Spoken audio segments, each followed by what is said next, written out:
Selamat mendengarkan podcast ini. Shalom saudara sekalian. Kebenaran hari ini berjudul kualitas hubungan. Hubungan seseorang dengan Allah tidak dapat dipisahkan dari hubungan dengan sesama.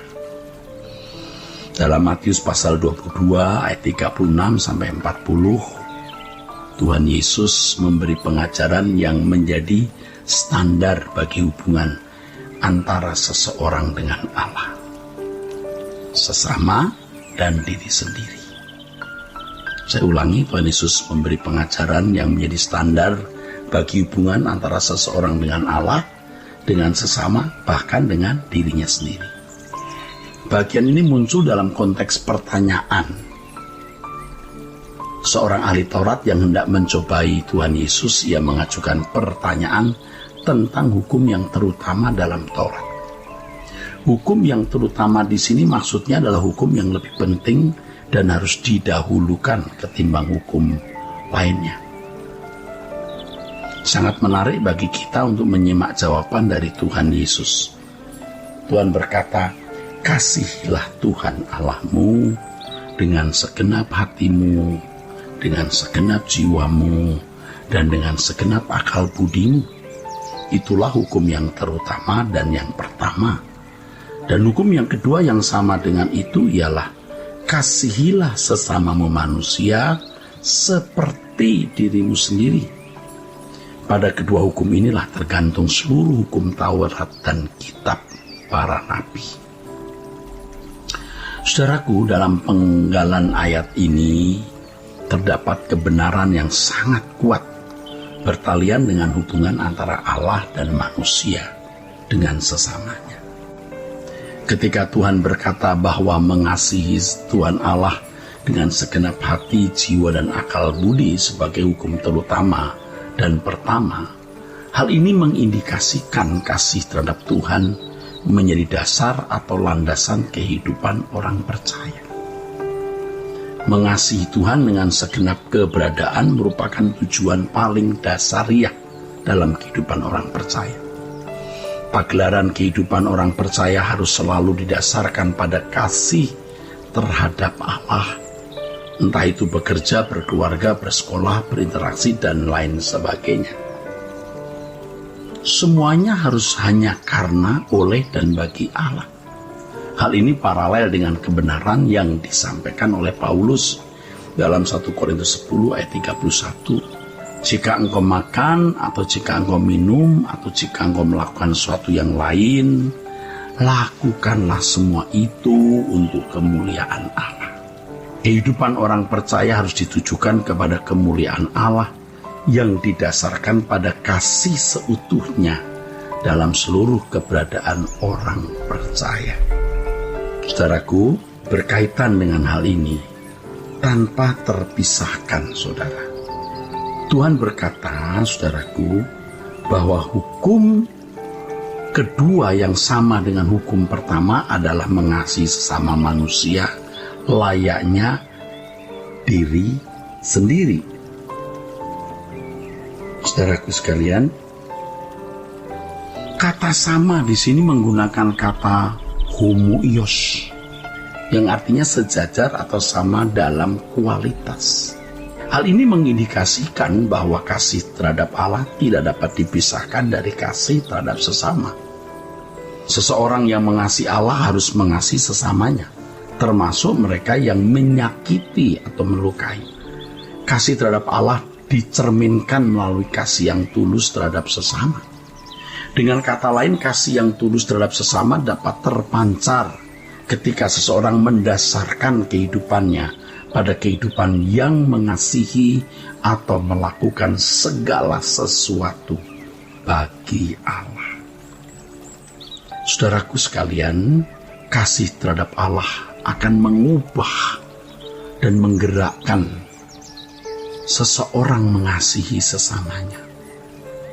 Dengan demikian, saudaraku, seseorang yang mengasihi Allah akan bermuara pada perilaku yang semakin sesuai dengan pikiran dan perasaan Allah.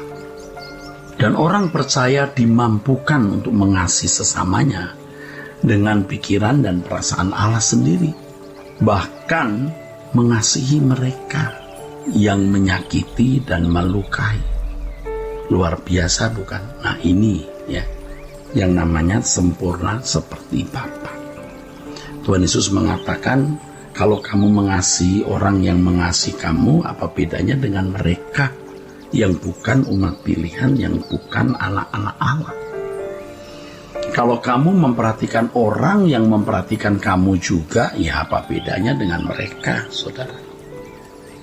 Ini yang saudara-saudara sekalian harus pahami.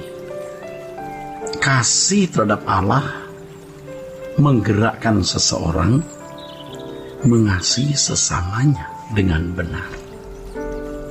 Itulah sebabnya dikatakan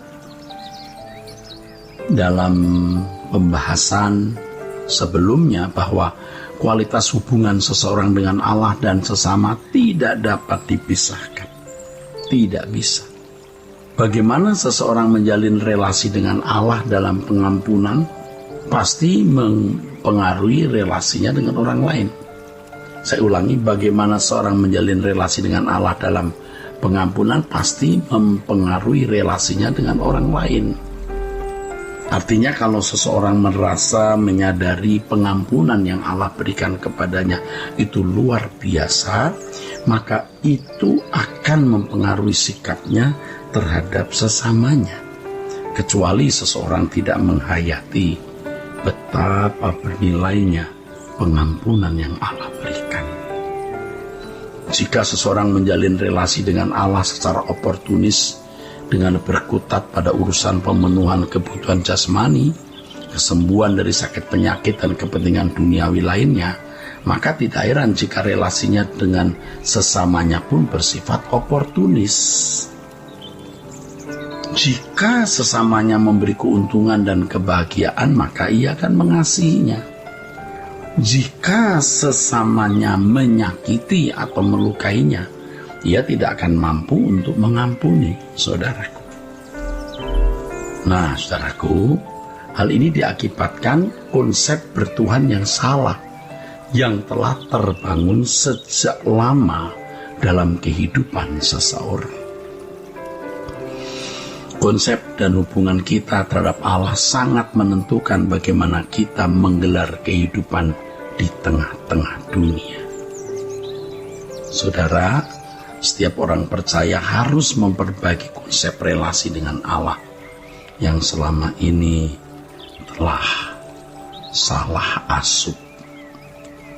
Salah asup, jadi menerima asupan yang salah atau salah menerima kebenaran. Artinya menerima kebenaran yang salah.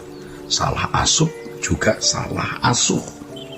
Relasi dengan Allah adalah relasi kasih yang tanpa syarat dan tanpa batas. Mengingat Allah telah terlebih dahulu mengasihi kita.